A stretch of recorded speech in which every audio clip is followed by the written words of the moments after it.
이만희 교주와 면담 과정에서 그러한 얘기를 들었다라고 홍준표 전 시장이 밝히고 있습니다. 그리고 실제로 그 당시 지지난 대선 과정에서 경선 과정에서 일부 새로운 그 당원들이 유입된 정황도 있어요. 그 숫자가 뭐 19만 명 정도인가요? 보도에 따르면 그런 것 같은데 그렇다고 한다면 10만 명이 들어왔다라는 말 자체도 일정 부분 어떻게 보면 합리적으로 추론할 수 있는 부분 아니겠습니까? 그렇다고 한다면 그 부분에 대해서 지적을 하는 것이 먼저겠죠. 물론 그 의도가 무엇이든지 간에 지금 국민의힘 내부의 정당 민주주의를 훼손하고 있는 이 모든 것에 대해서는 이 부분을 명명백백히 밝혀서 더 이상 당내 경선의 그런 당내 경선 당신과 민심을 왜곡하는 그러한 결과가 나오지 않게 하는 것이 배현진 의원의 홍준표 전 시장에 대한 비판은 과거에 이분이 홍 시장과 가까웠느냐 가까웠지 않았냐를 떠나서 사안 자체로 보면 합리적인 비판이잖아요. 왜냐하면 계엄에 대해서 2시간짜리 해프닝이라고 하는 것은 대단히 잘못된 입장이고 더더군다나 그 신천지와 관련해서도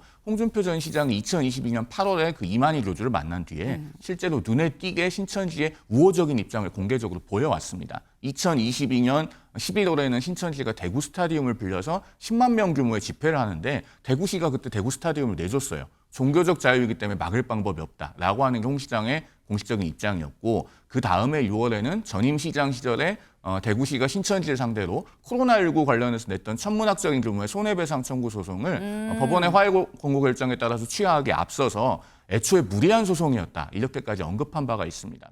오늘 만평 이런 게 나왔습니다. 네. 지금 여기 당대표 홍준표 2018년 3월일 때죠. 그때 배현진 당시에는 의원이 아니었었어요. 그런데 그때 인재 1호입니다. 라고 하면서 이제 딱 칼을 주는 그런 모습이죠. 그런데 2025년 여름 지금 내 차례 올까 하는 흑심에 입국 닫고 노예한 영혼 비굴한 소리라고 배현진 의원이 얘기를 하면서 푹 등에 칼을 꽂았다라는 겁니다. 대체 2만 평이 왜 나왔느냐?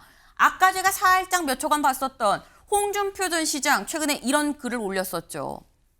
이른바 신천지 바람입니다. 신천지 논란. 2022년 신천지 교주 이만희 씨를 별장에서 만났는데 대선 후보 경선 때 신천지 신도 10여만 명을 국민의힘 책임당원으로 가입을 시켰고 그리고 지금도 상당수는 그 당의 책임당원으로 활동하고 있다라는 얘기를 내가 들었다. 그래서 내가 이런 것 때문에 윤석열 전 대통령, 윤석열 당시 후보랑 대결해서 내가 그래서 당원 당심에서 졌던 거다. 그때도 이런 문제 있었어 라고 지금 얘기를 했습니다. 여기에 대해서 배현진 의원이 뭐라고 글을 올렸느냐 이렇게 올렸다는 거죠. 요즘 사회적 무리를 빚으면서 세력화를 꿈꾸는 사이비 단체 얘기로 당이 어수선합니다. 내 차례가 올까 하는 이 흑심에 알면서도 몇 년간 입국 닫고 있다가 이제와 폭로에 열올리는 노회한 영혼의 비굴한 소리를 국민들이 혀차며 지켜보고 있습니다. 라는 거예요. 조현선 변호사님. 배현진 의원은 홍 전 시장이 그때도 문제가 있는 걸 알았는데 그때는 내 차례가 되면은 이 세력이 나한테 도움이 될 수 있으니까 입 닫고 있다가 지금 이제 와서 좀 이 비굴하게 얘기를 하고 있는 거 아니겠느냐라고 얘기를 하고 있는 거거든요. 동의하십니까? 물론 홍준표 전 시장이 왜 그동안은 이런 것에 관련돼서 얘기를 안 했는지는 알 수는 없죠. 근데 뭐 배현진 의원 말처럼 본인에게 순서가 올까 봐 그랬을 수도 있겠죠. 그렇지만 그게 중요한 게 아니지 않습니까? 지금 신천지와 통일교 같은 종교 집단들이 지금 대거 당내 유입이 되어서 당내 경선에 영향을 미쳤다는 그런 의혹 제기 아니겠습니까? 그리고 그 내용도 굉장히 구체적이에요. 시기도 특정을 하고 있고요. 이만희 교주와 면담 과정에서 그러한 얘기를 들었다라고 홍준표 전 시장이 밝히고 있습니다.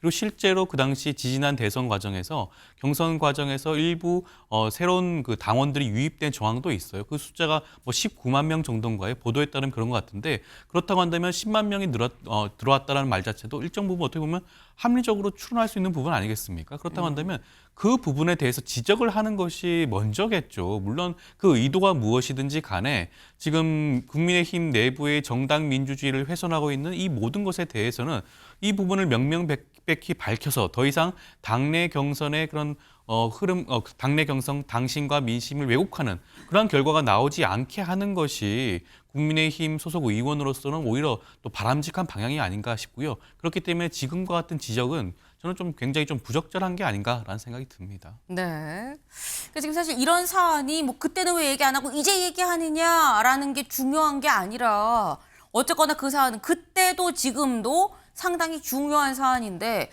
지적하는 거에 대해서 홍 전 시장이 지적하는 거에 대해서 뭐라고 할 게 아니지 않느냐라는 취지로 말씀을 하셨어요. 근데 사실 아까 만평에서도 나왔던 게 이게 지금 주목을 받는 이유가 한때는 배현진 의원이 홍준표 퀴즈란 얘기를 들었었죠.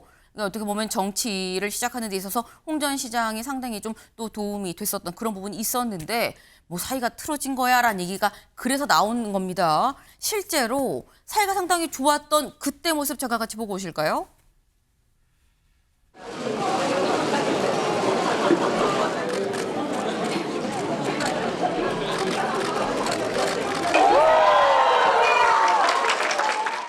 많은 사람들이 이제 저한테 스스로 자립해야지 왜 홍준표 대표를 따라다니냐 이렇게 질문들을 하는데 어떻게 생각하세요?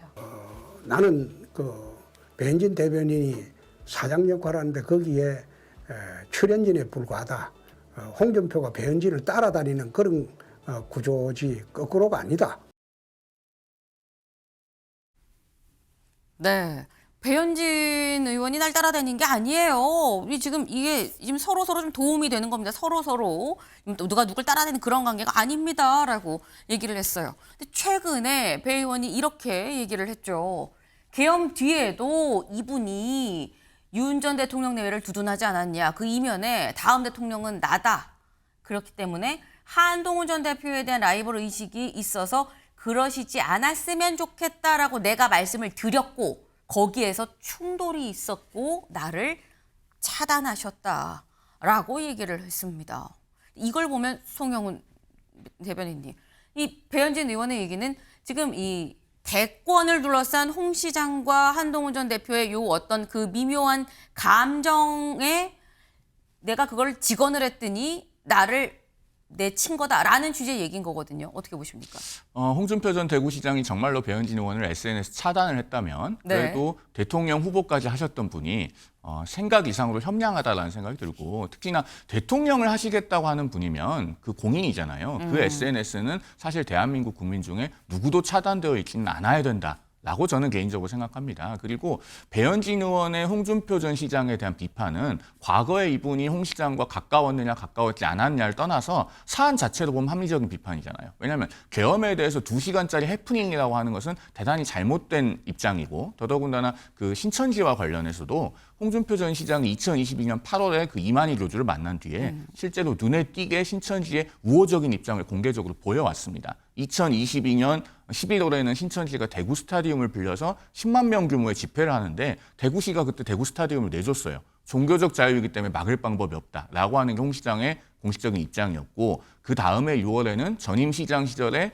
대구시가 신천지를 상대로 코로나19 관련해서 냈던 천문학적인 규모의 손해배상 청구 소송을 법원의 화해 공고 결정에 따라서 취하하기에 앞서서 애초에 무리한 소송이었다. 이렇게까지 언급한 바가 있습니다. 그러면은 홍 시장도 그런 걸 알고서 여태까지 문제를 지적하지 않지 않았느냐라고 하는 비판이 분명히 가능해 보이거든요. 그러니까 우리가 어떤 주군과 가신의 관계처럼 정치인을 프레이밍해서 보는 것은 조금 피할 필요가 있지 않나 하는 생각이 듭니다. 네.